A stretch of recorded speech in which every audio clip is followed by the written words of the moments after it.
Well, we're still in the book of Hebrews, and today we're going to be in chapter 7. And in this chapter, we're going to learn more about the priesthood of Melchizedek. So, with that said, let us go into our chapter. The priestly order of Melchizedek. For this Melchizedek, king of Salem, priest of the Most High God, met Abraham, returning from the slaughter of the kings, and blessed him. And to him Abraham appointed a tenth part of everything. He is first, by translation of his name, King of Righteousness, and then he is King of Salem, that is, King of Peace. He is without father or mother or genealogies, having neither beginning of days nor end of life, but resembles the Son of God, and continuing a priest forever.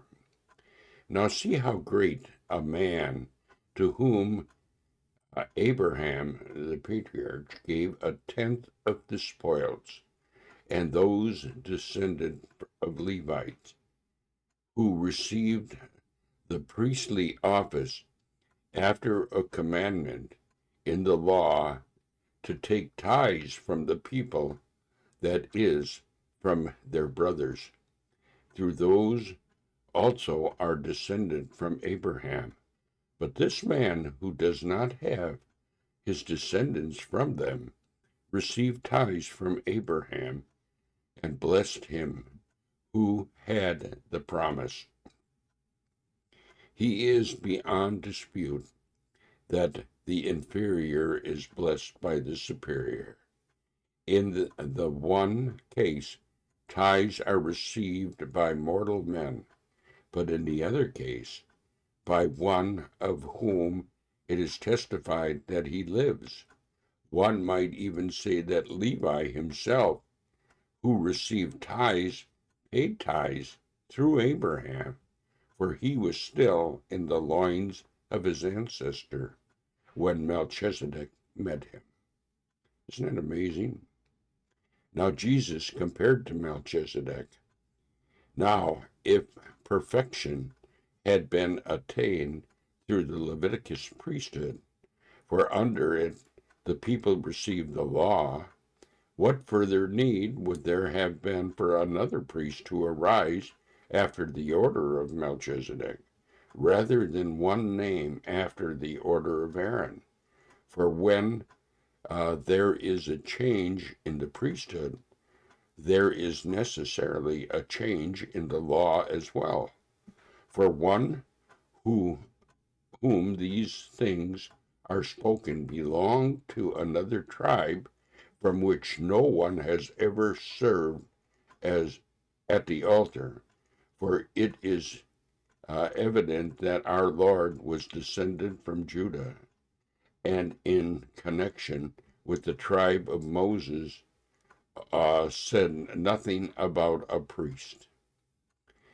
Now this becomes even more evident when another priest arises in the likeness of Melchizedek, who had become a priest, not on the basis of the legal requirements concerning bodily descent, but by the power of an indestructible life, for it is a witness to him. You are my priest forever, after the order of Melchizedek. For on the one hand, former commands is set aside because of its weakness and uselessness, for the law made nothing perfect. But on the other hand, the better hope is introduced, through which we draw near to God. And it was without an oath, for those who formerly became priests were made such without an oath. But this one was made a priest with an oath by the one who said to him, "The Lord has sworn, and I will not change, and will not change his mind. You are a priest forever." Now this makes Jesus a guarantor of a better covenant.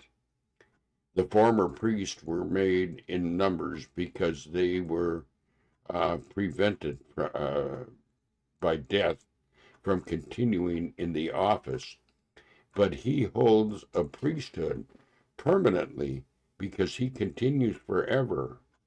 Consequently, he is able to save to the uttermost those who draw near to God through him, since he always lives and makes intercession for them. For it is indeed fitting that we should have such a high priest, holy, innocent, unstained, separated from sinners, and exalted above the heavens. He has no need, like those high priests, to offer sacrifices daily, first for his own sins and then for those of the people, since he did this once for all when he offered up himself. For the law appoints men in their weakness and as priests, but the word of the oath, which came later, then the law appoints a son who is made perfect forever. And then ends the reading of our chapter.